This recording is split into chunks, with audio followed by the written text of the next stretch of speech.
நான் இந்த வீட்டுல இருக்கணும்னா காலையில உங்க அப்பா நான் இங்க இருக்க கூடாது. நான் என்ன இந்த வீட்டுக்கு பண்ண காத்தியா?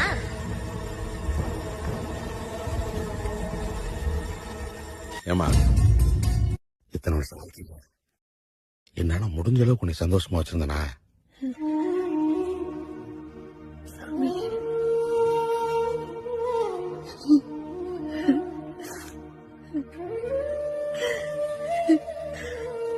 அந்த சிரிக்கு மகன் நாக்குல பல்ல போட்டு பேசும்போது பாதி உசுறு போயிடுச்சு. நான் மட்டும்தான் சாகலான்னு நினைச்சேன். இவளுக கிட்ட உங்களை அனாதி விட்டுட்டு போக மனசில்ல. கூட கூட்டிட்டு போகலான்னு முடிவு பண்ணிட்டேன்.